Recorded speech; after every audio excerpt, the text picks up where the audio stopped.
After the massive stock plunge in '08, I warned about the economy not being out of the woods. I told you that they were lying to us. Meanwhile, every single economist said, we're A-okay, we're on the road to recovery.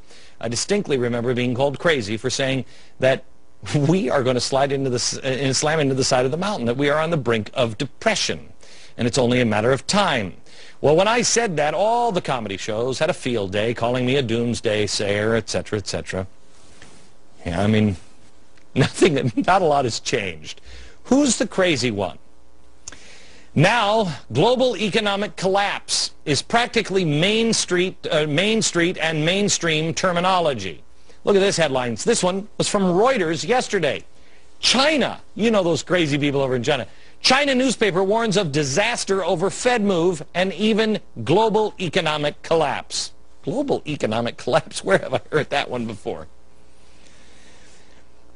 I'm telling you all these things for a reason, because I need you to understand that things are approaching, and they are approaching. The things we told you about in the past are approaching, and they're approaching quickly. All the negative stories about Glenn Beck and gold is another one that people started to do. I personally started buying gold. I think it was about $400 an ounce, between $300 and $400 an ounce. I think I picked up one of my clients at about $700 an ounce and started telling people on my radio program to buy gold for an advertisement.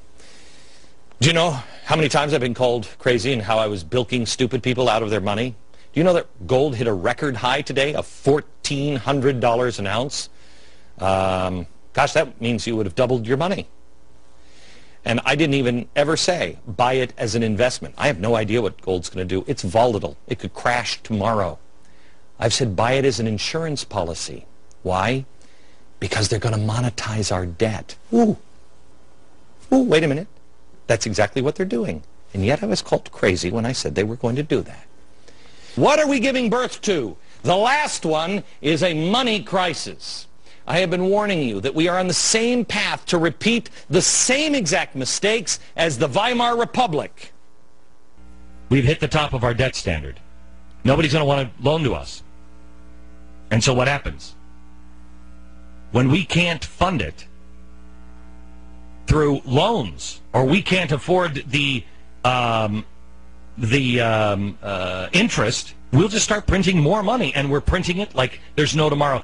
Well, this is what leads to things like bread in a wheelbarrow. Here's where the rest of the world is starting to line up and blame us, and that is what we've done to our dollar. You got it? You got it? This I said under George W. Bush. The bought and paid for critics of mine will always respond, there he goes talking about Hitler again, and completely missing the point, which is this.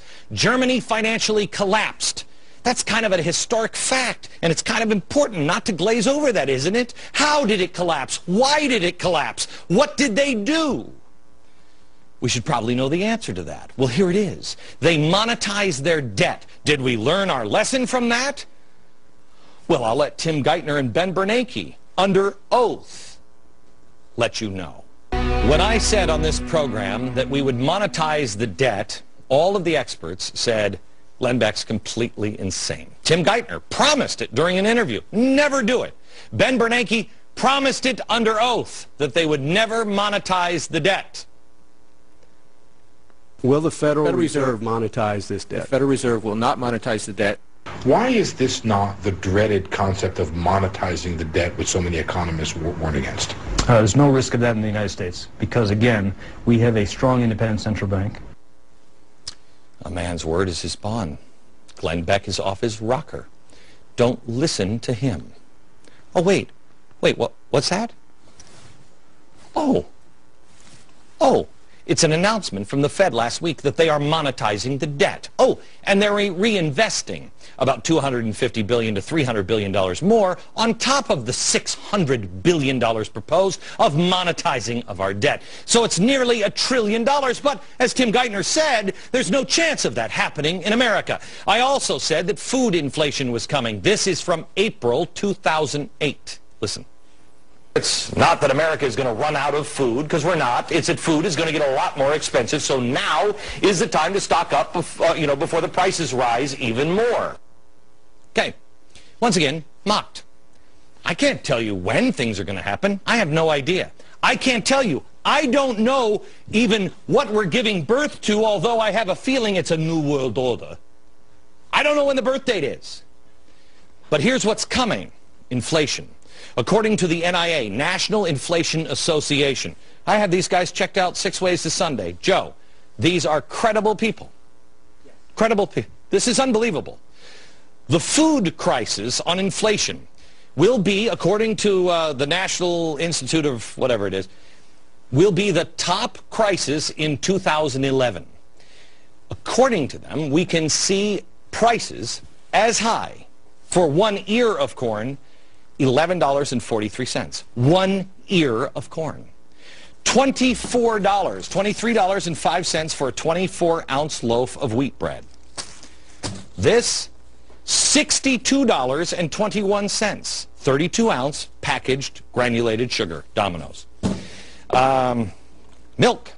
Try this out for size. Hey, Mom, only $24.31 for a 32-ounce container of soy milk. Coffee, $77.71 for an 11.5-ounce container of Folgers Classic Roast Coffee. Not according to me, according to inflation experts. How about this one? This is 15 fluid ounces.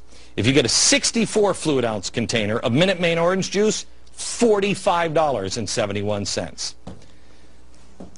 I had to check this one because I couldn't believe it. This is 1.55 ounces.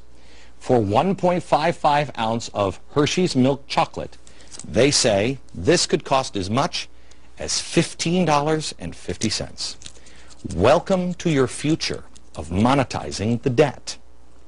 Of course, now I should mention that your salary is supposed to go right up with inflation. And if you believe that, I've got a bridge right here in New York. You let me know how that works out for you. What is the rest of the world saying about monetizing our debt? I told you that we were setting ourselves up to be the villains. Well, here is the Chinese finance vice minister. Here is what he said about it. As a major reserve currency issuer for the United States to launch a second round of quantitative easing at this time, we feel that it did not recognize its responsibility to stabilize global markets and did not think about the impact of excessive liquidity on emerging markets. Uh-oh. How about the Germans? They've lashed out. They said, I don't think that the Americans are going to solve their problems with this, and I believe it's going to create extra problems for the world. Brazil said the Fed's move, it will devalue the dollar, hurt Brazil and other export-dependent economies. The fingers will all be pointing to us.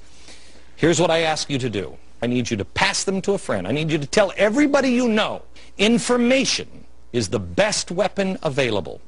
Food prices will be going up. The dollar is being intentionally collapsed. You will understand that in, oh my gosh, unbelievable clarity by the end of the week. We are also training the world to blame America for every problem that pops up. When times are tough and they hit hard, do you really think the rest of the world is going to let the big bad America off without any punishment?